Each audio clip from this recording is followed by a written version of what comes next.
Hello दोस्तों। Very good morning. आज MPPSC 2026 के इस सीरीज में हम बात करेंगे मध्यकालीन मध्य प्रदेश की।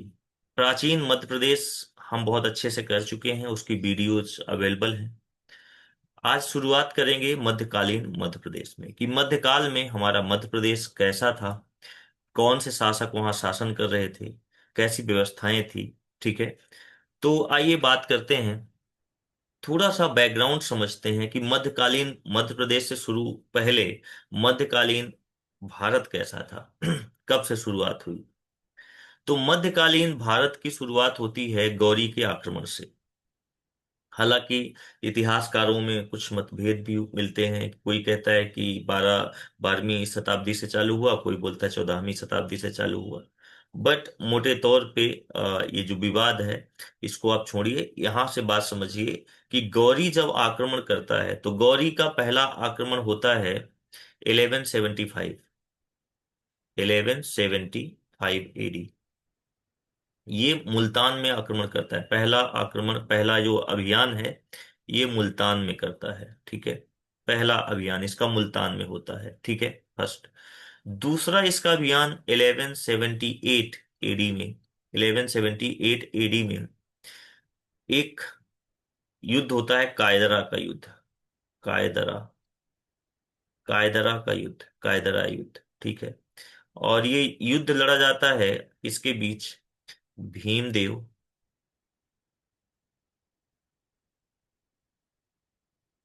भीमदेव और नायकी। भीमदेव, नायकी एक साइड होते हैं, वर्सेस वर्सेस मोहम्मद गौरी। ठीक है, मोहम्मद गौरी, मोहम्मद गौरी। ठीक है, ठीक है। तो ये गौरी की बात कर रहे हैं, मोहम्मद गौरी। किसकी बात कर रहे हैं? मोहम्मद गौरी की। तो मोहम्मद गौरी जो है, ये भारत आता है पहली बार। इसका अभियान होता है 1175 ईडी में, मुल्तान में। और 1178, 1178 एडी में कायदरा का युद्ध लड़ता है। और ये युद्ध होता है किसके बीच? भीमदेव नायकी और मोहम्मद गौरी के बीच। और इसमें विजय किसकी होती है? तो इसमें विजय होती है भीमदेव नायकी की। ठीक है, भीमदेव और नायकी की विजय होती है, गौरी इसमें हार जाता है। ठीक है, ये दोबारा आता है कब?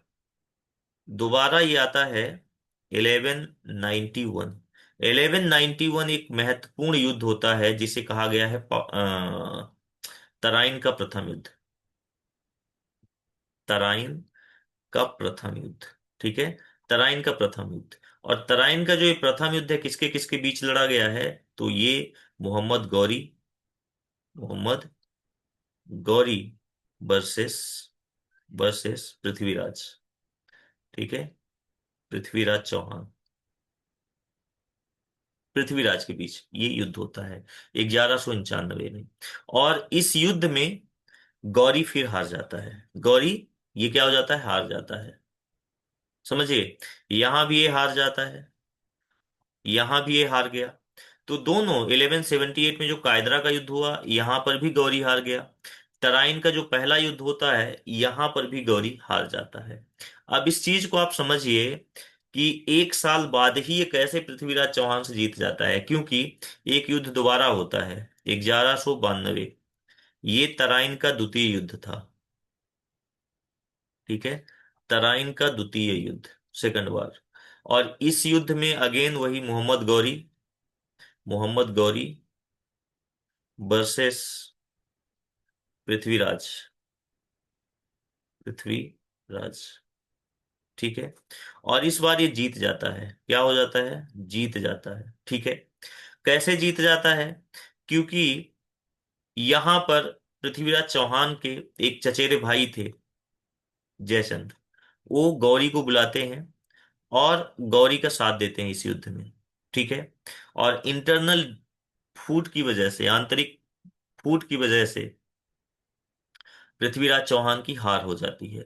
एक्चुअली होता क्या है, संयोगिता, जो पृथ्वीराज चौहान की पत्नी भी बनी, संयोगिता जयचंद की बेटी थी। ठीक है, वो स्वयंवर रखे थे और जयचंद, ये पृथ्वीराज चौहान जाते हैं। कहा जाता है कि संयोजिता भी पृथ्वीराज चौहान को पसंद करती थी। तो पृथ्वीराज चौहान जाते हैं और उसको वहां से भगा के लेके चले आते हैं और उससे विवाह कर लेते हैं। इससे जो राजा जयचंद है ये बहुत ज्यादा उसको बेइज्जती फील होती है, ठीक है। तो सोचता है कि इसको किसी तरह से तो पृथ्वीराज चौहान को नीचा दिखाना है, तो मोहम्मद गौरी का साथ देता है और पृथ्वीराज चौहान को इस तरह से हार मिल जाती है, ठीक है। तो समझिए आपस की मतभेद में यहाँ पर गौरी जो है, मोहम्मद गौरी भारत में अपना शासन जमाने में कायम हो जाता है, सफल हो जाता है, ठीक है। और यहीं से इस तराइन के द्वितीय युद्ध के बाद ही गौरी भारत में जम जाता है।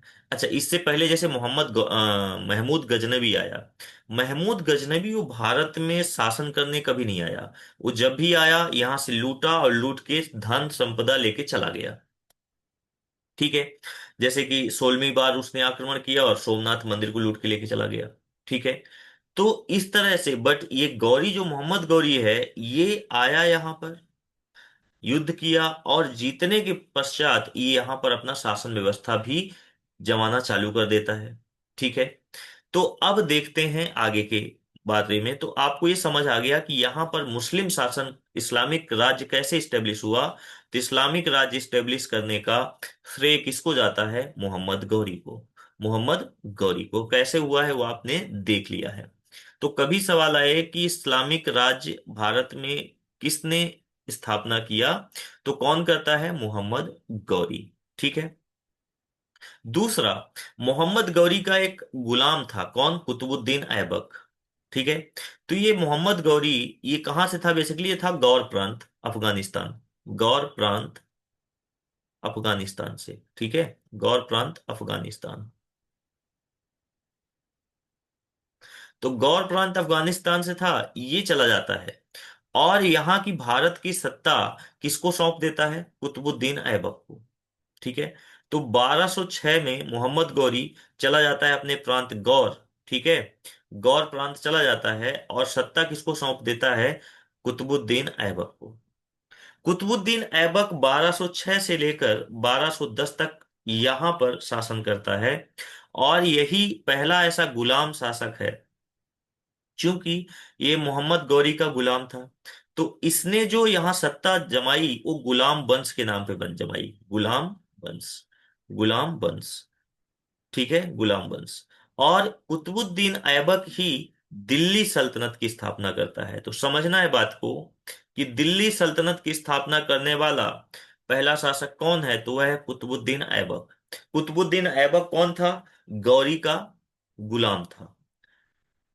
इसीलिए इसके द्वारा जो सत्ता स्थापित की गई उसे गुलाम वंश कहा गया, ठीक है। आशा करते हैं इतनी बात आपको समझ आ गई होगी। तो यहां से दो सवाल, इस्लामिक राज्य की स्थापना मोहम्मद गौरी करता है, दिल्ली सल्तनत की स्थापना कुतुबुद्दीन ऐबक, और गुलाम वंश की स्थापना भी कौन करता है? कुतुबुद्दीन ऐबक ही करता है, 1206 से 1210 के बीच। 1210 में कुतुबुद्दीन ऐबक की मृत्यु हो जाती है पोलो खेलते हुए। ये पोलो खेल रहा था और घोड़े से गिर जाता है और इसकी मृत्यु हो जाती है, ठीक है। तो ये समझना है। तो कई बार सवाल पूछ सकता है कि कौन सा ऐसा शासक है जो पोलो खेलते हुए घोड़े से गिरने के पश्चात मौत हो गई थी। तो कौन था? कुतुबुद्दीन ऐबक था, ठीक है। अब बात करते हैं इसके आगे। इन्होंने मध्य प्रदेश में क्या किया? ये तो इस्टेब्लिश हो गया कि यहाँ पर भारत में ये स्थापना कर लिया इस्लामिक राज्य और दिल्ली सल्तनत की। लेकिन इन्होंने मध्य प्रदेश में इनका क्या प्रेजेंस रहा? तो पहला, गौरी, जो मोहम्मद गौरी था, ये ग्वालियर के राजा थे लोहंग देव, जिनका नाम संलक्षण देव भी था। इनको हराता है, इनको हराया और ग्वालियर में लूटपाट मचाया, ठीक है। दूसरा, कुतुबुद्दीन ऐबक क्या किया? तो कुतुबुद्दीन ऐबक जो है, मध्य प्रदेश का एक प्राचीन वंश था, चंदेल वंश। कौन सा वंश? चंदेल वंश। और इस वंश का अंतिम चंदेल राजा था परिमल देव। दोस्तों याद करिए, मैं इस वंश के बारे में, चंदेल वंश के बारे में डिटेल वीडियो डाला हूं, पूरा राजवंश है ना।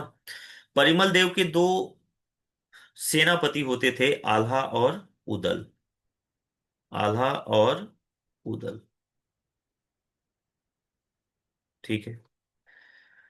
आल्हा और उदल, इनका, परिमल देव का भी युद्ध होता है किसके साथ? पृथ्वीराज चौहान से, ठीक है, गौरी के युद्ध होने से पहले परिमल का युद्ध होता है पृथ्वीराज चौहान के साथ, और इस युद्ध में उदल मारे जाते हैं, उदल की मृत्यु हो जाती है। और आल्हा बिल्कुल बहुत रुद्र रूप धारण कर लेते हैं, और इस रौद्र रूप में वो पूरे पृथ्वीराज चौहान की सेना का विनाश करना चालू कर देते हैं।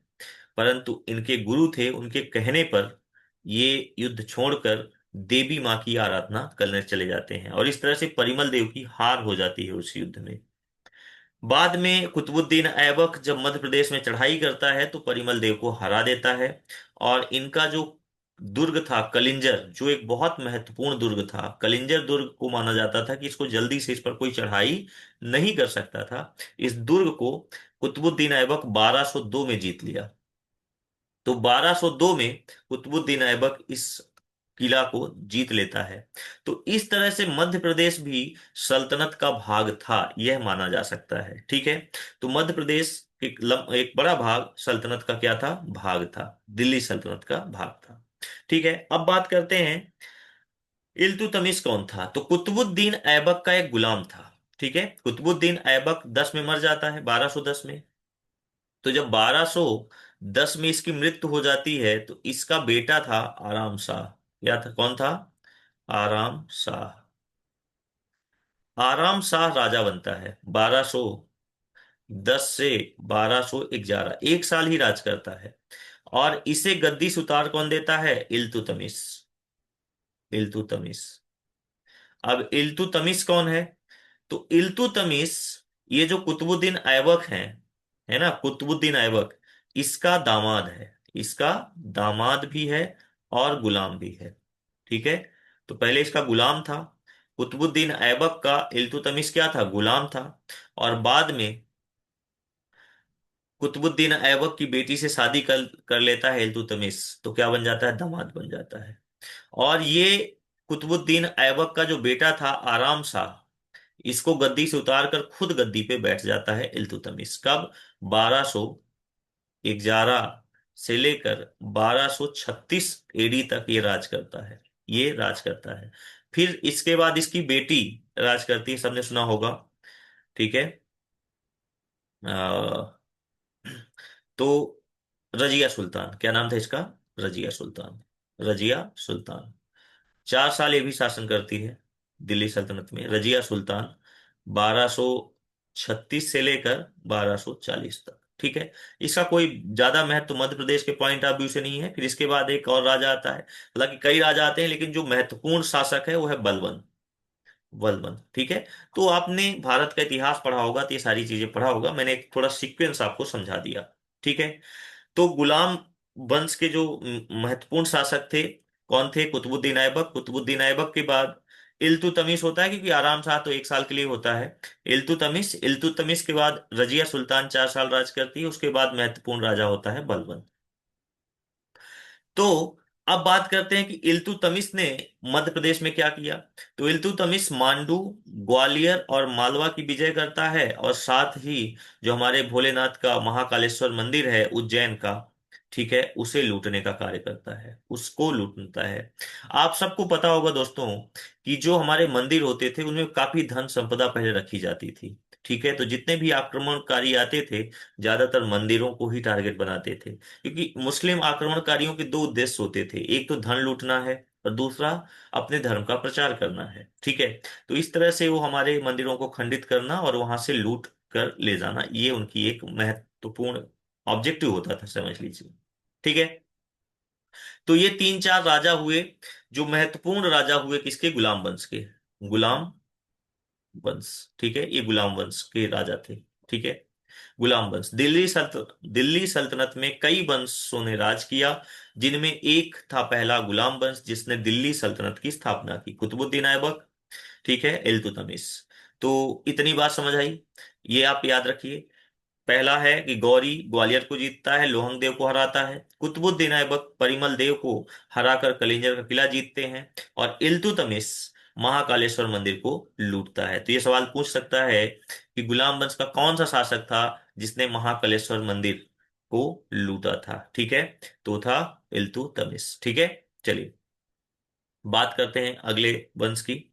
तो अगला वंश है खिलजी। ये जो दिल्ली सल्तनत के जो वंश है दोस्तों, इनको याद कैसे किया जाए? तो दिल्ली सल्तनत में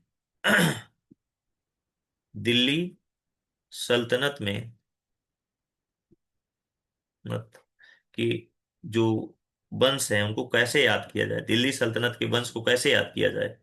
तो एक ट्रिक है, गुलाब खिले तो, गुलाब खिले तो सुगंध लो, गुलाब खिले तो सुगंध लो। अब समझिए, गुलाब से है गुलाब, गुलाम वंश, गुलाब से है गुलाम वंश, गुलाम वंश। खिले से है खिलजी वंश, खिलजी वंश। तो से है तुगलक, तुगलक। सुगंध से है सैयद वंश, और लो से है लोदी वंश। ठीक है, तो बहुत आसान है इनको याद करना। ठीक है, तो गुलाम जो वंश, जो माफ करिए दिल्ली सल्तनत है, दिल्ली सल्तनत के ये महत्वपूर्ण वंश हुए गुलाम वंश, खिलजी वंश, तुगलक वंश, सैयद वंश और लोदी वंश। ये पांच महत्वपूर्ण वंश दिल्ली सल्तनत में शासन करते हैं। ठीक है, हमने गुलाम वंश की बात कर ली है। अब हम बात करेंगे खिलजियों ने मध्य प्रदेश में क्या छाप छोड़ी है। तो बात करते हैं खिलजी वंश की। ठीक है, इसको नोट कर लीजिए आप याद करने के लिए। तो दोस्तों खिलजी वंश की स्थापना करते हैं जलालुद्दीन खिलजी। किसने? जलालुद्दीन खिलजी। 1290 से लेकर 1296 तक ये राज करते हैं, 6 साल। और 1296 में इसी का भतीजा होता है अलाउद्दीन खिलजी। अलाउद्दीन खिलजी ये जलालुद्दीन खिलजी को मरवा देता है। अलाउद्दीन खिलजी कौन है? इसी का भतीजा है, और ये मरवा देता है। भतीजा भी है और दामाद भी है, दो चीज समझ चलना है, ये दामाद भी है, दामाद भी था, और जलालुद्दीन खिलजी का भतीजा भी था, भतीजा भी था। आपको पता है मुस्लिम में चाचा बुआ मामा के बच्चों में शादी होती है, तो ये भतीजा भी था और दामाद भी था। इसकी शादी जलालुद्दीन की बेटी से होती है। ठीक है, इसको मौका मिलता है तो जलालुद्दीन को मरवा देता है और खुद राजगद्दी में बैठ जाता है। 1296 से 1316 तक ये राज करता है। अब दोनों के बारे में पढ़ लेते हैं कि दोनों का महत्वपूर्ण महत्व क्या था मध्य प्रदेश के कॉन्टेक्स्ट में। तो जलालुद्दीन खिलजी एक तो मांडू को लूटता है, मांडू जगह जो है मध्य प्रदेश में, इसको लूटने का कार्य करता है। मांडू और ग्वालियर में ये गुंबद आकार का एक विश्राम गृह बनवाता है। तो स्वाभाविक सी बात है, जब ये गया होगा उसी के लिए इसने बनवाया होगा, अपने लिए विश्राम गृह बनवाया होगा। ठीक है, तो ये मांडू को लूटा और ग्वालियर में एक गुंबदा आकार की विश्राम गृह का निर्माण करवाता है। अलाउद्दीन खिलजी क्या करता है? तो अलाउद्दीन खिलजी पहले तो 1305 में मालवा के शासक मलहक देव को अपने सेनापति को भेजकर, सेनापति इसका कौन था? एन एल मुल्क, एन उल मुल्क, एन उल मुल्क के माध्यम से मालवा के शासक मलहक देव को पराजित करा देता है। ठीक है, हरा देता है। ठीक है, मलहक देव का सत्ता खत्म हो जाता है मालवा से, और मालवा में अधिकार हो जाता है खिलजियों का। मालवा में अधिकार हो जाता है किसका? खिलजियों का। ठीक है, तो ये तो रहा खिलजियों के बारे में। मध्य प्रदेश के कॉन्टेक्स्ट में ज्यादा कुछ नहीं है, तो इतनी चीजें हैं, इतना आप समझ लीजिए। अगला वंश है तुगलक वंश। बात करें दोस्तों तुगलक वंश की, तो तुगलक वंश जो है इसकी स्थापना करते हैं गियासुद्दीन तुगलक। गियासुद्दीन तुगलक, गियासुद्दीन तुगलक ने 1320 से 1325 तक शासन किया, एक छोटे समंतराल पे, लेकिन इसने काफी कुछ किया, कई अभियान किए। और मध्य प्रदेश के अगर विषय में हम बात करें तो बटियागढ़ का एक शिलालेख है, बटियागढ़ का एक शिलालेख है, यह एक संस्कृत शिलालेख मिला था। इसके अनुसार तुगलक का एक प्रांतपति था जो दमोह में एक महल का निर्माण करवाया था, दमोह में एक महल का निर्माण करवाया था। कौन? गियासुद्दीन तुगलक का प्रांतपति। ठीक है, दमोह में एक महल का निर्माण करवाता है। ये बस इतना समझना है कि इसके बारे में, गियासुद्दीन तुगलक के बारे में।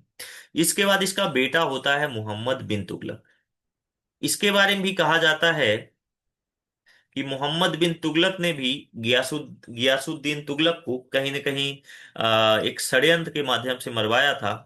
एक थे औलिया साहब, ठीक है। तो औलिया जो हैं, ये जो दिल्ली के औलिया हैं, ठीक है, इनके बारे में कहा जाता है कि इसकी और गियासुद्दीन की थोड़ा सा अनबन हुआ करती थी, ठीक है।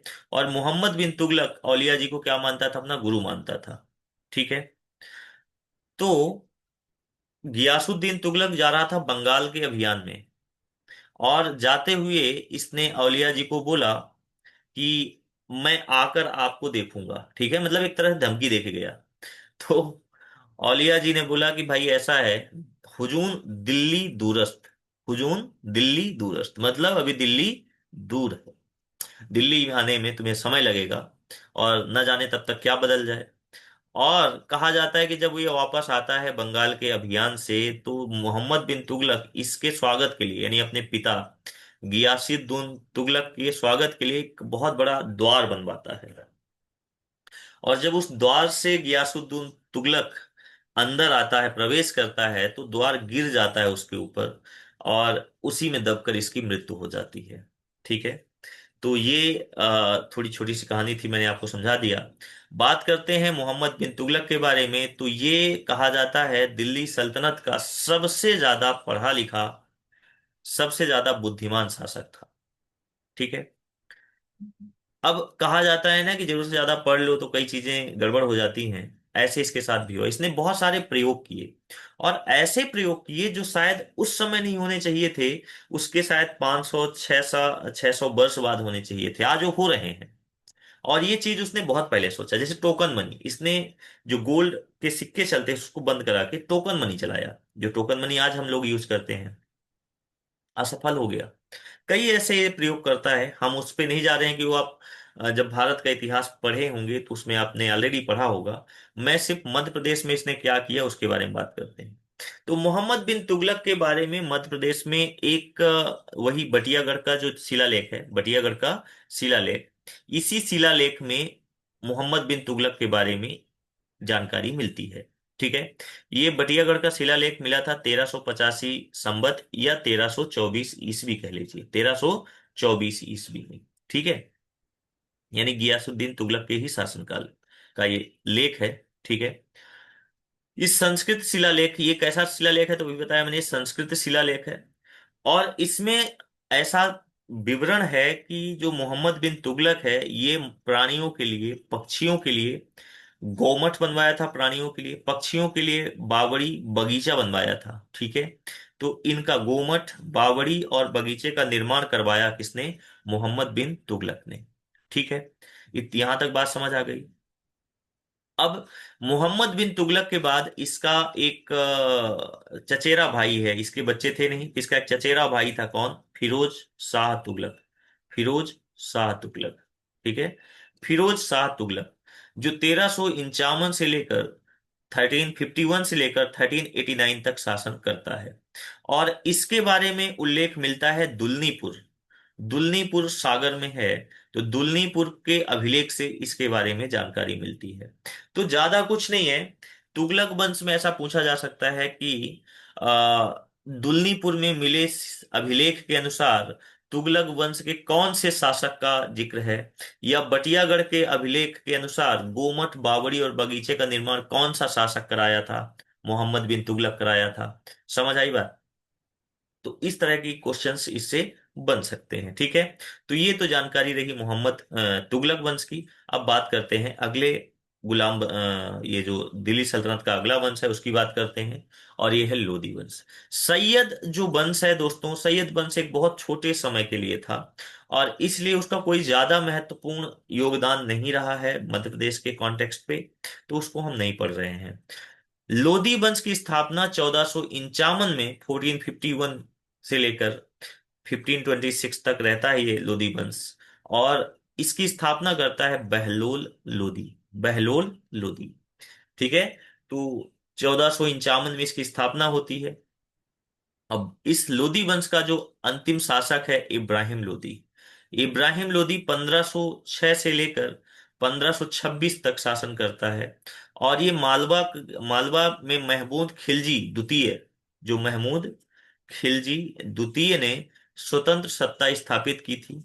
लेकिन उस पर जो महमूद खिलजी द्वितीय था, देखिए समझिए, मालवा में कौन था? मालवा में शासन कर रहा था कौन? महमूद खिलजी द्वितीय। खिलजी द्वितीय ये किसके समय में? जब इब्राहिम लोदी का दिल्ली सल्तनत में राज था। ठीक है। लेकिन इसकी सत्ता को कंट्रोल कौन करता था? तो इसका एक प्रधानमंत्री था। ठीक है। प्रधानमंत्री था। प्रधानमंत्री, वो प्रधानमंत्री कौन था? मेदनी राय। ठीक है, कौन थे? मेदनी राय। मेदनी राय। मेदनी राय था चंदेरी का राजा। चंदेरी का राजा। ठीक है, चंदेरी का राजा। और मेदनी राय ये किसके अधीन काम करता था? तो मेदनी राय राणा सागा, राणा सागा, राणा सागा के अधीन ये काम करता था। ठीक है। राणा सागा के अधीन मेदनी राय राज कर रहा था चंदेरी में। और चंदेरी में राज करते हुए ये महमूद खिलजी का प्रधानमंत्री भी था, जो कि कहाँ का शासक था? मालवा का। ठीक है, ये चीज आपको समझनी है। ठीक है, चलिए आगे बात करते हैं। तो अगला वंश है गुलाम वंश। के बाद बात करते हैं तोमर राजवंश हुआ। तोमर राजवंश ये मध्य प्रदेश के कॉन्टेक्स्ट में महत्वपूर्ण राजवंश है। इसका शासन रहा है 14वीं सदी से लेकर 16वीं सदी तक। तोमर राजवंश के बारे में हमने ऑलरेडी एक डिटेल अलग से वीडियो भी बनाया है। थोड़ा सा यहां समझ लेते हैं कि तोमर राजवंश की जो स्थापना है वो करते हैं देवबरम। दो देवबरम। लेकिन जो वास्तविक संस्थापक कह सकते हो, असली संस्थापक वो थे वीर सिंह देव। वीर सिंह देव। क्योंकि वीर सिंह देव के समय में ही तोमर वंश फलता है, फूलता है, यानी एक अपने प्रसिद्धि तक पहुंचता है। वीर सिंह देव का उत्तराधिकारी कौन था? विक्रम देव। विक्रम देव को 1402 में नसीरुद्दीन मोहम्मद तुगलक शाह का एक सेनापति था, मल्लू इकबाल खां। मल्लू इकबाल खां विक्रम देव को हरा देता है। यानी तोमर वंश के जो राजा थे विक्रम देव, इनको 1402 में मोहम्मद बिन तुगलक, वही नसीरुद्दीन मोहम्मद तुगलक, माफ करिए, नसीरुद्दीन दीन मोहम्मद तुगलक शाह का सेनापति था कौन? मल्लू इकबाल खां। ठीक है।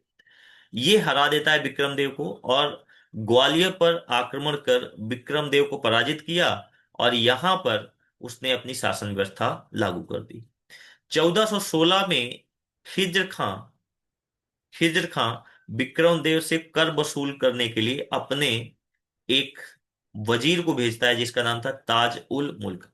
खिज्र खां का नाम एक और मिलता है। इसका एक नाम है बहादुर शाह शायद है, याद नहीं आ रहा है। चलिए आगे बात आएगी तो मैं डिस्कस करूंगा। खिज्र खां का एक और नाम मिलता है। ठीक है। चलिए, तो तोमर वंश के से आगे बढ़ते हैं। तो तोमर वंश के आगे है मुगलों। मुगल अब तक क्या हो जाता है? मुगल आ जाता है, बाबर आ जाता है। ठीक है। तो बाबर के आने पर बाबर मुगल वंश का संस्थापक होता है। ठीक है, मुगल वंश का संस्थापक बाबर। ठीक है। और मध्य प्रदेश के कॉन्टेक्स्ट में बात करेंगे, परंतु थोड़ा सा राणा सागा का युद्ध देख लेते हैं। ये 4 युद्ध लड़ता है। ठीक है, 4 युद्ध लड़ता है। ठीक है। वो आपने भारत के इतिहास पढ़ लिया होगा, उनके बारे में बात नहीं कर रहे हैं। यहाँ पर 2 युद्ध की बात करेंगे हम। तो बाबर राणा सागा को खानवा का युद्ध होता है। खानवा का युद्ध होता है 1527। इसका पहला युद्ध होता है पानीपत का युद्ध। ध्यान रखिएगा, पानीपत। पहले एक युद्ध होता है पानीपत का युद्ध। ठीक है। तो कहा जाता है बाबर आया, पानी पिया, खाना खाया, चाय पिया, घर को गया। ठीक है। तो चंदेरी और घाघरा ये युद्ध होते हैं। पानीपत, खानवा, चंदेरी और घाघरा, ये 4 युद्ध होते हैं। ठीक है। तो बाबर राणा सागा को 1527 के खानवा युद्ध में पराजित कर देता है। अब जब बाबर पराजित हो जाता है, तो अभी हम पिछले स्लाइड में बात कर रहे थे कि राणा सागा के अधीन एक शासन, जो चंदेरी का शासक था मेदिनी राय, वो शासन कर रहा था।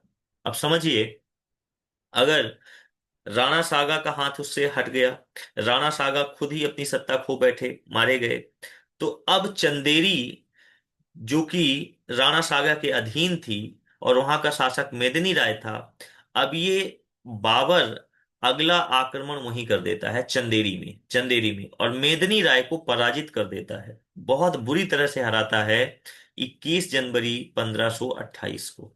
ठीक है। और मेदिनी राय की दो बेटियां रहती हैं, दो बेटियां थीं।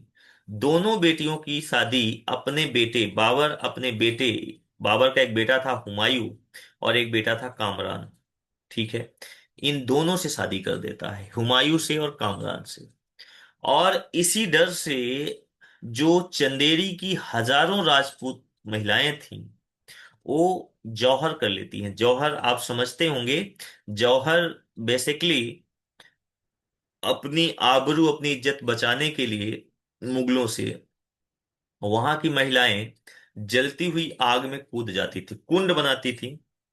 बड़े बड़े कुंड होते थे किला के अंदर, और उस कुंड में आग जलाई जाती थी। जब जो वहां के छत्री थे, राजा थे, वो जब युद्ध करने जाते थे, और वहां पर महिलाएं आग जला के इंतजार करती थी कि अगर युद्ध जीत कर आए तो ठीक है, नहीं आए, अगर युद्ध हार गए तो इससे पहले कि हमें वो लोग मुगल हाथ लगाएं, इससे पहले ही हम क्या करें, अग्निकुंड में कूदकर अपनी जान दे देंगे। ठीक है। तो इस युद्ध के बाद भी हजारों महिलाएं जौहर कर लेती हैं, हजारों महिलाएं जौहर कर लेती हैं। सोचिए कितना दर्दनाक मंजर होता होगा। थोड़ी सी आपको आंच लग जाए आग की तो कितना तकलीफ होता है। और ये वो महिलाएं हैं, ये वो महिलाएं हैं जो आग में कूद कर, जिंदा आग में कूद कर जौहर कर रही हैं, और एक दो नहीं, हजारों। और इस युद्ध में बाबर कहता है अपने सैनिकों को कि इतनी लाशें गिरती हैं, इतने लोग मारे जाते हैं कि इन लाशों का मीनार बना दो, इन लाशों का मीनार बना दो, एक के ऊपर एक के ऊपर एक के ऊपर रख दो। कितना भयावह ये दृश्य होता है, समझ सकते हैं आप। तो ये युद्ध होता है, ठीक है, चंदेरी का युद्ध, जिसमें मेदिनी राय की हार हो जाती है 1528 में। ठीक है। तो मुगलों का यहां से शासन चालू हो जाता है बाबर के साथ। ठीक है। 29 में इसकी मृत्यु हो जाती है, और अगला जो शासक है वो बनता है इसका बेटा हुमायूं। ठीक है। हुमायूं, चूंकि हुमायूं का बहुत महत्वपूर्ण योगदान नहीं रहा है मध्य प्रदेश के कॉन्टेक्स्ट में। ठीक है। और हुमायूं पराजित हो जाता है शेरशाह सूरी से, शेरशाह सूरी से पराजित हो जाता है हुमायूं। तो इसके लिए जब हुमायूं पराजित हो जाता है, तो यहां से भाग जाता है अफगानिस्तान। कहां भाग जाता है? अफगानिस्तान। ठीक है। हुमायूं को पराजित कर सूरवंश की स्थापना की गई। ठीक है। सूरवंश की स्थापना होती है हुमायूं को पराजित कर। 1540 से 1545 में शेरशाह सूरी शासन करता है, हुमायूं को पराजित कर देता है और सूरवंश की स्थापना कर देता है, सूरवंश या सूरीवंश। ठीक है। मालवा, ग्वालियर, रायसेन, इन सब को अपने अधीन कर लेता है। कहा जाता है कि शेरशाह सूरी बहुत ही चतुर, चालाक शासक था और बहुत ही बुद्धिमान।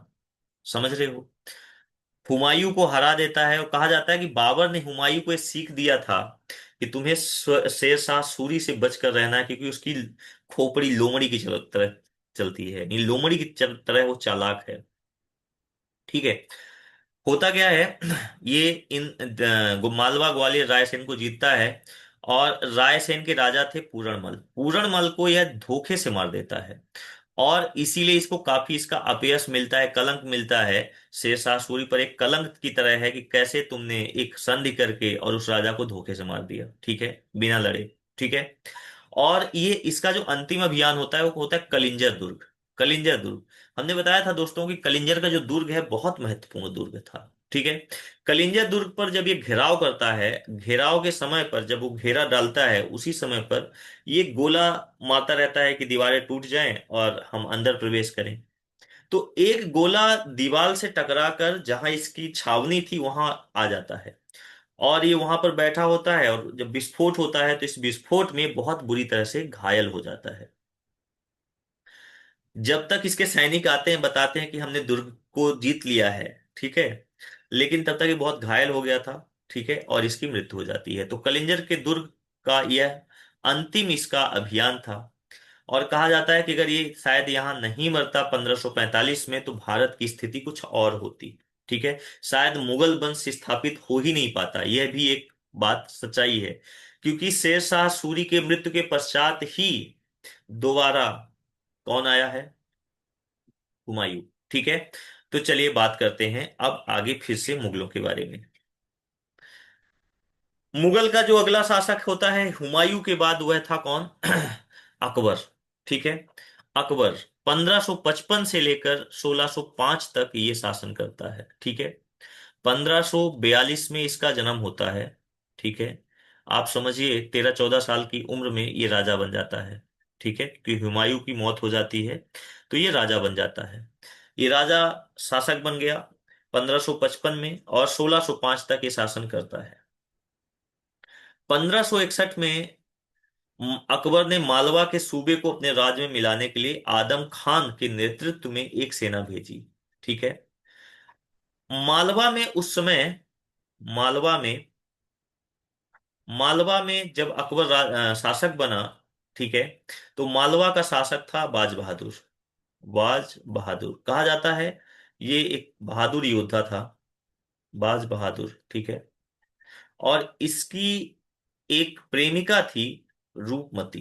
रूपमती, ठीक है। इनका काफी प्रेम प्रसंग मशहूर था, बाज बहादुर और रूपमती का प्रेम प्रेम प्रसंग काफी मशहूर था, कीर्ति इसकी फैल रही थी। तो अकबर 1561 में अपने एक सेनापति किसको भेजता है? आदम खान को। आदम खान को भेजता है कि जाओ और मालवा को विजय कर लो। आदम खान जाता है और बाज बहादुर से इसका युद्ध होता है। बाज बहादुर से आदम खान से बाज बहादुर पराजित हो जाता है, और ये मालवा छोड़कर भाग जाता है। बाज बहादुर वहां से मालवा छोड़कर भाग जाता है। अब किले में बचती है उसकी प्रेमिका रूपमती। रूपमती को लगता है कि कहीं आदम खां हम पर हाथ डाले, इससे पहले ही वो क्या कर लेती हैं? जहर खा के अपना प्राण दे देती हैं, ठीक है, अपना इज्जत बचाने के लिए, ठीक है। अब आदम खान मालवा को जीत लेता है, और अकबर इसको वापस बुला लेता है। अकबर वापस बुलाकर मालवा का शासक जो है, मालवा का शासन माफ करिए, मालवा का शासन किसको दे देता है? मोहम्मद खान को। तो मोहम्मद खान को मालवा का सूबेदार बना देता है। मालवा का सूबेदार मोहम्मद खान को बना देता है, और आदम खान को वापस बुला लेता है। जब बाज बहादुर को पता चलता है जब बाज बहादुर को दोस्तों पता चलता है कि आदम खान जा चुका है और उसकी जगह पे एक सूबेदार है मोहम्मद खान, तो बाज बहादुर अपनी सेना एकत्रित करता है और दोबारा हमला बोल देता है मालवा में। और मोहम्मद खान जो वहां का सूबेदार था, इसकी हार होती है, और दोबारा बाज बहादुर जो है मालवा का शासक बन जाता है। जब ये खबर पहुंचती है अकबर के पास, तो अकबर दोबारा 1562 में फिर से मालवा को जीतने के लिए अब्दुल्ला खान उज्बेक को भेजता है। अब्दुल्ला खान उज्बेक को भेजता है कि इस बार बाज बहादुर के हमारे सामने तुम नतमस्तक करा दो, ठीक है। तो अब्दुल्ला खान जाता है और बाज बहादुर को बहुत बुरी तरह से परास्त करता है, और परास्त करने के पश्चात मालवा पर अकबर का अधिकार हो जाता है, और बाज बहादुर को अंततः अकबर के सामने जाकर अपना समर्पण करना पड़ता है। बात समझ आई? तो इस तरह से जो मालवा का शासक बाज बहादुर था, अकबर कैसे बाज बहादुर को हराता है, रूपमती कैसे आत्महत्या करती है, ठीक है, और कैसे मालवा अकबर यानी मुगल के अधीन चला जाता है, ठीक है, ये आपने देख लिया। चलिए बात करते हैं आगे। अकबर गोंडवाना पर भी अपने सेनापति को भेजा था। पहले समझ लेते हैं गोंड वंश के बारे में, थोड़ा गोंडवाना के बारे में समझ लेते हैं। गोंड वंश 13वीं से 16वीं सदी तक यह वंश राज करता है। ठीक है। और इसके संस्थापक थे जदुराई या जादो राय। जदुराई या जादो राय। ठीक है। जो साम्राज्य का नाम था वह पहले तो हुआ करता था गढ़मंडला या गढ़कटंगा। गढ़मंडला भी कहते थे या गढ़कटंगा। जो गोंड जाति है इसकी दो जातियां हैं, दो उपजातियां हैं। एक है राजगोंड, जो कि शासक वर्ग थे, जो शासन करते थे, उनको राजगोंड कहा जाता था। और एक थे धुरगोंड, ये वह गोंड थे जो सामान्य लोग थे। सामान्य लोग। ठीक है। सामान्य लोगों को क्या कहा गया? धुरगोंड। गोंड साम्राज्य का विस्तार कहाँ कहाँ था? महाकौशल यानी कि आज का छत्तीसगढ़, दंडकारण्य वही छत्तीसगढ़, छोटा नागपुर, गढ़मंडला जिसे गढ़कटंगा कहा गया है, देवगढ़, चांदा, खेरला। इन इलाकों पर, इन जगहों पर साम्राज्य यानी राज्य कर रहे थे कौन? गोंड। इसका अगला शासक होता है संग्राम शाह। संग्राम शाह एक बहुत ही शक्तिशाली शासक था, बहुत प्रतापी शासक था। ये काफी लंबे समय तक शासन करता है, 40-42 साल तक। ठीक है।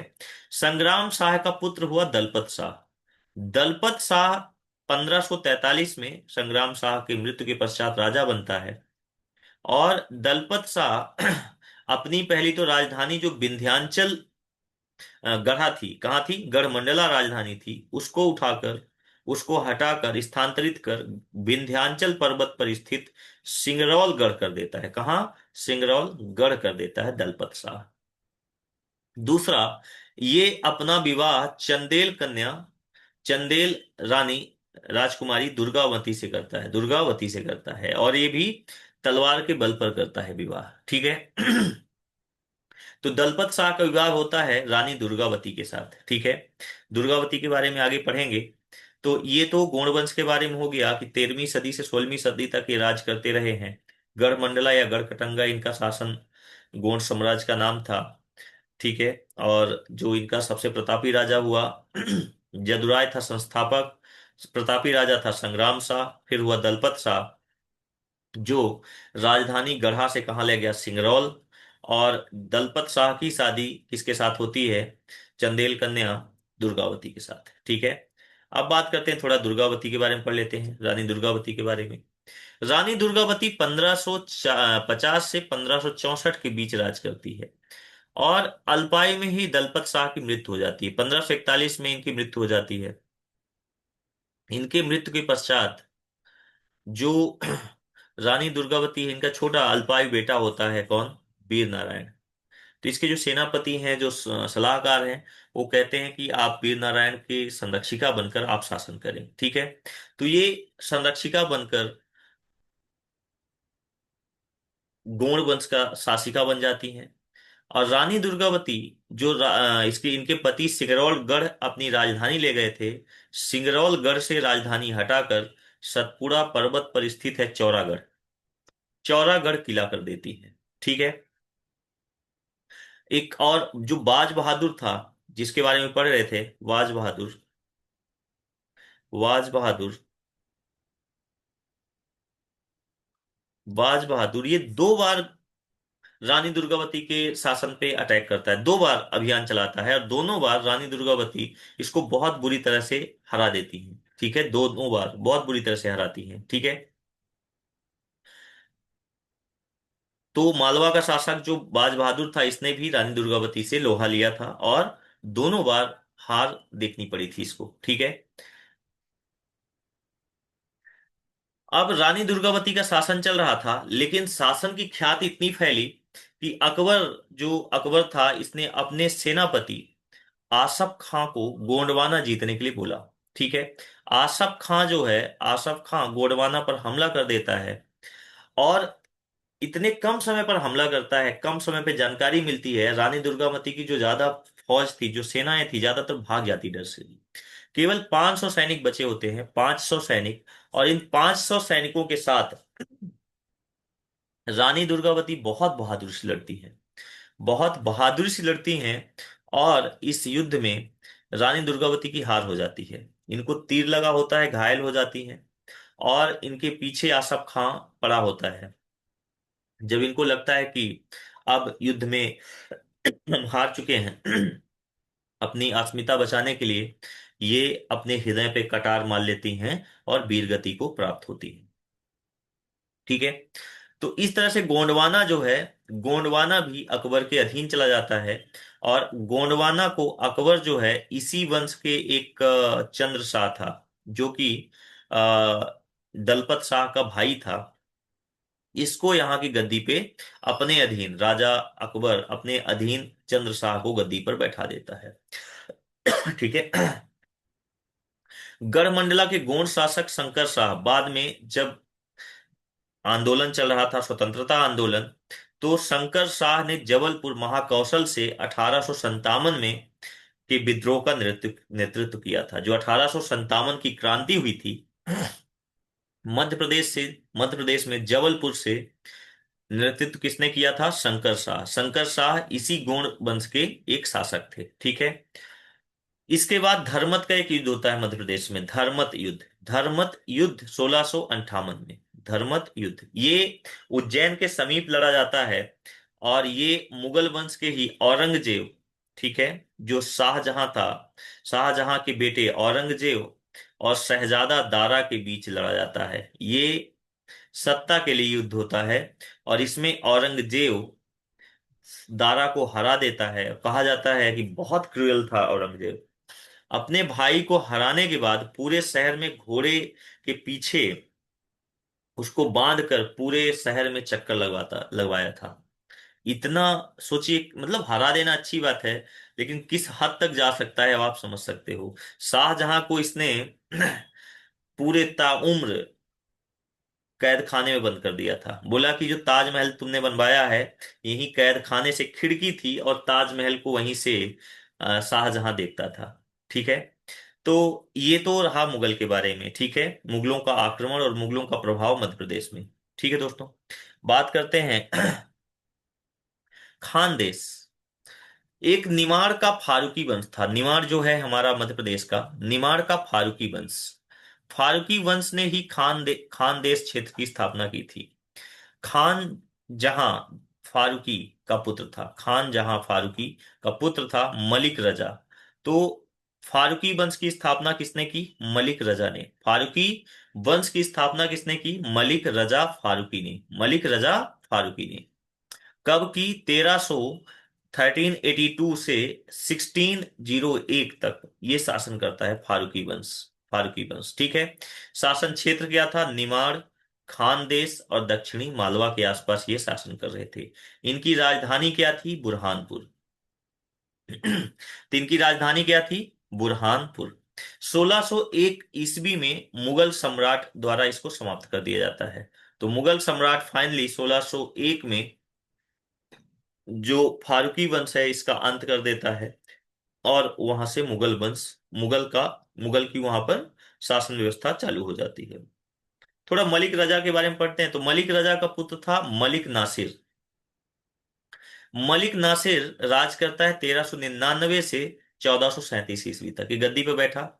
और मलिक नासिर ने असीरगढ़ को अपना मुख्यालय बनाया। असीरगढ़ ये सतपुड़ा का जो रेंज है उसी में एक किला है असीरगढ़। असीरगढ़ का राजा हुआ करता था एक, ठीक है, अहीर राजा था, उसी के नाम पे पड़ा असीरगढ़। ठीक है। तो असीरगढ़ को ये मुख्यालय बनाया। ठीक है, कौन? मलिक नासिर, जो कि मलिक रजा का बेटा था। ठीक है। और इसका एक धर्मगुरु था, मलिक नासिर का एक धर्मगुरु था। मलिक नासिर का धर्मगुरु था संत जैनुद्दीन। संत जैनुद्दीन ने इसको सलाह दिया कि जो ताप्ती नदी है इसके दोनों पाट पे शहर बनवाओ। तो इसके दोनों तटों पर एक दो शहर बनवाता है। एक का नाम था जैनाबाद और दूसरे का नाम था बुरहानपुर, जो आज भी है। तो एक ताप्ती नदी के दोनों तट पर, एक तट पे है जैनाबाद और दूसरे तट पर है बुरहानपुर। ठीक है। और बुरहानपुर का जो नाम है, ये दौलताबाद के एक संत थे शेख बुरहानुद्दीन, बुरहानुद्दीन इनके नाम पर, बुरहानुद्दीन के नाम पर ये पड़ा नाम बुरहानपुर। पूछ सकता है सवाल कि बुरहानपुर किसके नाम पर रखा गया है? तो एक संत थे शेख बुरहानुद्दीन, उनके नाम पर रखा गया है। और जैनाबाद किसके नाम पे रखा गया है? तो इसी का जो गुरु था कौन? संत जैनुद्दीन, जैनुद्दीन के नाम पे ही जैनाबाद रखा गया है। ठीक है। फारूकी वंश का अंतिम शासक था बहादुर खान। हाँ, अभी हम बात कर रहे थे ना पहले खिज्र खान की, तो खिज्र खान यही है। इस खिज्र खान का एक नाम बहादुर खान भी मिलता है। तो बहादुर खान 1596 से 1600 तक शासन करता है। ठीक है। 1601 में मुगल बादशाह यहाँ आक्रमण कर देता है। ठीक है। और बहादुर खान उर्फ खिज्र खान को अकबर के सामने आत्मसमर्पण करना पड़ता है। और इसको 4000 कुछ रुपए सालीना, 4000 स्वर्ण मुद्राएं सालीना मिलता है। और इसको वहां से स्थापित कर दिया जाता है। समझ आई बात? तो ये था निमाड़ का फारूकी वंश। थोड़ा पढ़ना है कि इसका संस्थापक मलिक रजा फारूकी है, 1382 से 1601। इनका जो राजधानी है बुरहानपुर है। ठीक है। और इसको समाप्त किसने किया था? 1601 ईस्वी में। कौन? मुगल सम्राट अकबर। ठीक है। चलिए बात करते हैं अगले राजवंश की। तो अगला है बुंदेलखंड। बुंदेलखंड और मुगल संबंध। बुंदेलखंड के राजा होते थे बुंदेला। बुंदेला वंश के बारे में थोड़ा पढ़ लेते हैं। तो बुंदेला वंश 13वीं शताब्दी के अंतिम दशक में, 13वीं शताब्दी के अंतिम दशकों में सोहनपाल बुंदेला के द्वारा स्थापित किया गया। सोहनपाल बुंदेला। बुंदेला वंश की स्थापना किसने की? सोहनपाल बुंदेला ने गढ़ कुंडार से, खंगार राजा होते थे। मैंने इससे पहले आपको मध्य प्रदेश के राजवंशों के बारे में पढ़ाया है, तो उसमें खगार राजाओं के बारे में भी हमने डिटेल में वीडियो बनाया है, आप वो देखिएगा। तो सोहनपाल जो बुंदेला था, ये गढ़ कुंडार के राजा हुआ करते थे खंगार। इनकी खंगार राजा की हत्या कर देता है। और उसके आसपास के क्षेत्रों में सोहनपाल बुंदेला बुंदेला राज्य की स्थापना करता है। बुंदेला राज्य की नींव डालता है। कौन? सोहनपाल बुंदेला। ठीक है। जब इसी वंश का जब शासक बनता है रामचंद्र, रामचंद्र शासक बना, तब मुगलों का ध्यान बुंदेला की तरफ गया। यानी रामचंद्र के समय तक बुंदेला थोड़ा विकसित होने लगा और उसकी ख्यातियां फैलने लगी। तब मुगलों को लगा कि यार ये कौन है। तो मुगलों के साथ क्या हुआ था, इसका जो रामचंद्र था, इसका एक भाई था। रामचंद्र के समय पर शासक कौन था मुगल का? अकबर ही था। ठीक है। अकबर। ठीक है। तो इसका एक छोटा भाई था वीर सिंह देव। कौन था? वीर सिंह देव। तो रामचंद्र का भाई वीर सिंह देव था, और इसकी बड़ी अच्छी दोस्ती थी किसके साथ? राजकुमार सलीम के साथ। राजकुमार सलीम कौन था? ये वही है जिसका बाद में नाम जहांगीर पड़ता है। ठीक है। तो ये अकबर का पुत्र था, अकबर का बेटा था। और वीर सिंह देव और राजकुमार सलीम की दोस्ती काफी ख्यात प्रख्यात थी। ठीक है। और राजकुमार सलीम जो है अकबर से कहीं ना कहीं दुखी था, या जो भी मानो। तो ये एक तरह से विद्रोह करके ये यहाँ आ गया था। कहाँ? बुंदेलखंड। अकबर जो है इनके एक बहुत महत्वपूर्ण थे अबुल फजल। अकबर के लिए बहुत ही महत्वपूर्ण, एक पिता की तरह मानता था। किसको? अकबर को। सॉरी, अकबर अबुल फजल को पिता की तरह मानता था। ठीक है। इसको भेजता है समझाने के लिए। अकबर भेजता है अबुल फजल को समझाने के लिए कि सलीम को समझाया जाए, यानी सलीम यानी कि जहांगीर को समझाया जाए। ठीक है। ये जाते हैं तो इसको, सलीम को लगता है, जहांगीर को लगता है कि हम पे आक्रमण करने के लिए आ रहा है। तो ये सलीम, जो राजकुमार सलीम है, ये अपने दोस्त बीर सिंह देव को कहता है कि इसको मरवा दो। बीर सिंह देव अबुल फजल को मरवा देता है। अकबर इससे बहुत गुस्सा होता है। और जब बाद में सलीम, जब जहांगीर नाम से मुगल सम्राट बना अकबर के बाद, तो बीर सिंह देव को ओरछा का नरेश बना दिया। बीर सिंह देव जो था, उसको ओरछा का नरेश बना दिया। ओरछा का नरेश बनाया किसने? जहांगीर ने, यानी कि जहांगीर उल्फ सलीम ने। ठीक है। इसके बाद बीर सिंह देव के बाद हुए जुझार सिंह, ओरछा नरेश हुए, जिसने शाहजहां के समय विद्रोह कर दिया। ठीक है। तो जहांगीर के पुत्र जो हुए शाहजहां, उसके समय पर जुझार सिंह जो ओरछा के राजा थे, वो विद्रोह कर देते हैं 1628 में। ठीक है। तो ये तो रहा बुंदेलखंड और मुगल का संबंध। ठीक है। महोबा के शासक हुआ करते थे। महोबा के शासक हुआ करते थे उदयजीत। उदयजीत के वंशज थे चंपत राय। चंपत राय। चंपत राय का विद्रोह हुआ 1661 में, औरंगजेब के समय पे। ठीक है। तो चंपत राय औरंगजेब की नीति से असंतुष्ट था और ये विद्रोह कर देता है। औरंगजेब की सेना जब चंपत राय को चारों तरफ से घेर लेती है, चंपत राय उस टाइम पे कहा जाता है कि अपनी पत्नी के साथ था और बीमार था। अब इसको लगता है कि अब मैं लड़ नहीं पाऊंगा, तो चंपत राय आत्महत्या कर लेते हैं। क्या कर लेते हैं? आत्महत्या कर लेते हैं। लेकिन चंपत राय का पुत्र थे छत्रसाल, महाराजा छत्रसाल, बहुत प्रतापी राजा हुए छत्रसाल। छत्रसाल के अंदर ये एक विद्रोह पहले से था कि औरंगजेब की वजह से हमारे पिता ने आत्महत्या कर ली है।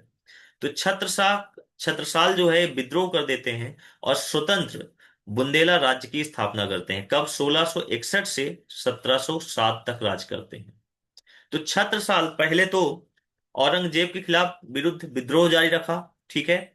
1675 में पन्ना जीत लेते हैं। जो आज पन्ना है, पन्ना जीत कर उसे अपनी राजधानी बनाते हैं। ठीक है। तो ओरछा की राजधानी क्या बन जाती है? पन्ना। बाद में उसने ओरछा को राजधानी बनाया, माफ करिए। तो चंपत राय का पुत्र छत्रसाल है, पहले राजधानी क्या बनाते हैं ये? पन्ना। 1675 में जीतकर पन्ना को अपनी राजधानी बनाते हैं। बाद में अपनी राजधानी ओरछा लेके चले जाते हैं, ओरछा। ठीक है। ओरछा नरेश कहलाए छत्रसाल। छत्रसाल एक तो मराठों के साथ संधि कर लेते हैं। औरंगजेब के समय पर आपने देखा होगा कि मराठों का उदय होता है। ठीक है। मराठों का उदय होता है। और इसी उदय में, जब ये उदय हो रहे थे मराठे, तो छत्रसाल इनके साथ संधि कर लेते हैं। ठीक है। और संधि करके औरंगजेब के खिलाफ ये विद्रोह की नीति अपनाए रहते हैं। लेकिन बाद में 1707 में औरंगजेब को लगता है कि इसको हराने से अच्छा है इसके साथ संधि कर ली जाए। और औरंगजेब भी कूटनीतिक तरीके से छत्रसाल के साथ क्या कर लेते हैं? संधि कर लेता है। और छत्रसाल को राजा की उपाधि दे देता है, यानी राजा वहां का, ओरछा का राजा मान लेता है। ठीक है। तो ये तो रहा महोबा के शासक उदयजीत और उसके वंशज जो थे चंपत राय। चंपत राय 1661 में औरंगजेब के खिलाफ युद्ध करते हैं। फिर उनका बेटा हुआ छत्रसाल। ठीक है। 1661 से 1707 तक। ठीक है। जो शुरू में औरंगजेब के विरुद्ध रहता है, लेकिन बाद में संधि कर लेता है और औरंगजेब उनको राजा की उपाधि भी देता है। ठीक है।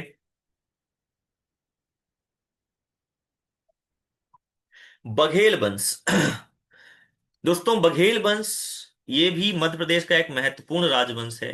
ये 14वीं सदी से चालू होकर स्वतंत्रता तक इस राजवंश की कहीं ना कहीं प्रेजेंस रहा है। इस वंश के बारे में बात करें तो बघेल वंश ये सोलंकी वंश या चालुक्य वंश की एक शाखा है जो कि गुजरात में हुआ करती थी। ये जो बघेल हैं ये गुजरात की एक शाखा है। गुजरात की एक शाखा है। ठीक है।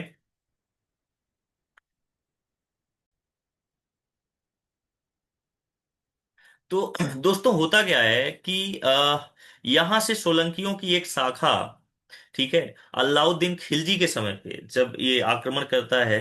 अलाउद्दीन खिलजी है या, एक सेकेंड, हाँ, ठीक है, अलाउद्दीन के ही टाइम पे। ठीक है।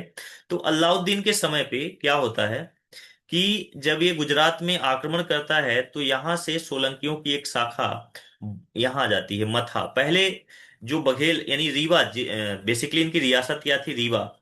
रीवा बघेल राजवंश की राजधानी थी। और रीवा का नाम हुआ करता था पहले मथा। क्या नाम था? मथा। ठीक है। रीवा का प्राचीन नाम क्या था? मथा। ठीक है। बघेलों के कारण इसका बघेल वंश नाम हो गया। तो देखिए, बघेल सोलंकी चालुक्य की एक शाखा हुआ करते थे। और इसके जो संस्थापक थे वो थे राजा व्याघ्रदेव। राजा व्याघ्रदेव, जिसे बाघ राव भी कहा जाता था। शासन क्षेत्र गुजरात, मध्य भारत, बघेलखंड। ठीक है। तो बघेलखंड गुजरात में इनका शासन रहा है। महत्वपूर्ण शासक कौन कौन हुए? व्याघ्रदेव, राजा रामचंद्र सिंह। राजा रामचंद्र ये अकबर के समय थे। महाराजा जय सिंह, विश्वनाथ सिंह, तो ये महत्वपूर्ण राजा हुए। ठीक है। बघेल वंश के। बघेल वंश और मुगल संबंध क्या रहा है? तो मैंने जैसे बताया कि बघेल क्षेत्र का नाम पहले मथा हुआ करता था। क्या हुआ करता था? मथा। जो वर्तमान में अब रीवा है। अब क्या नाम है? रीवा। बघेल खंड के क्षेत्र में बघेल राजपूतों ने अपनी सत्ता उस समय स्थापित की जब अलाउद्दीन खिलजी ने गुजरात पर आक्रमण करके कर्ण बघेला के साथ आक्रमण किया। तो उस टाइम पे कर्ण बघेला के साथ कुछ जो राजपूत थे, सोलंकी राजपूत थे, कुछ कालिंजर क्षेत्र भाग कर आए। ठीक है, 1298 में। ठीक है, और यहीं से बघेल वंश के शासन के कारण ही क्षेत्र का नाम बघेल खंड पड़ गया। ठीक है, तो ये वहां से भाग कर आए और मथा के क्षेत्र में शासन लागू कर दिया। ठीक है, शासन करना चालू कर दिया। क्योंकि ये बघेल राजा थे, इसी के नाम पे पड़ गया क्या? बघेल खंड। नाम क्या पड़ गया? बघेल खंड। अब बघेल वंश का ही एक राजा था, राजा रामचंद्र।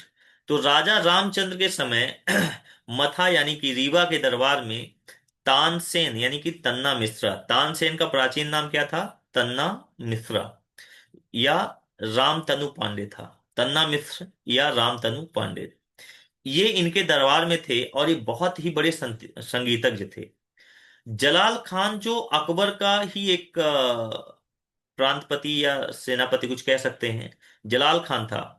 जलाल खान अकबर को ये बताता है कि रामचंद्र के दरबार में एक बहुत उम्दा कलाकार है। ठीक है, तन्ना मिश्र या रामतनु पांडे। तो अकबर बोलता है लाओ। तो रामचंद्र से यानी कि यहां से बघेलखंड से किसको? तानसेन को अकबर के दरबार में ले जाने का कार्य कौन करता है? जलाल खान। जलाल खान। ठीक है, रामचंद्र के अधीन कलिंजर दुर्ग भी पहले था। तो चूंकि कलिंजर भाग के गए थे कर्ण बघेला, वहीं से बघेल वंश की स्थापना की। तो कलिंजर दुर्ग भी पहले रामचंद्र के अधीन था। बाद में 1569 में मुगलों ने इसे ले लिया। ठीक है, अंतिम शासक जो बघेल वंश के थे वो मार्तंड सिंह थे। कौन थे? मार्तंड सिंह। और इन्होंने बिंद का विलय 1947 में भारतीय संघ में किया था। बिंद का विलय भारतीय संघ में कर दिया था। और मार्तंड सिंह को एक और श्रेय जाता है रीवा के जंगलों से सफेद शेर पकड़ने का। जो पहला सफेद शेर पकड़ा गया था, इसका नाम था मोहन। क्या नाम था? मोहन। इस शेर को पकड़ने का श्रेय जो आज आप कहीं भी भारत में देखते हो, सफेद शेरों की प्रजाति, वो पहली बार रीवा में ही पाई गई थी। और किसके द्वारा पकड़ा गया था? मार्तंड सिंह के द्वारा। ये पहले सांसद भी रहे हैं। ठीक है, रीवा के। ठीक है, तो ये तो रहा दोस्तों बघेलखंड, बघेल वंश और मुगल संबंध। ठीक है, तो आज की क्लास में यहीं तक। ठीक है, बाकी मिलते हैं अगली क्लास में आधुनिक भारत के साथ। ठीक है।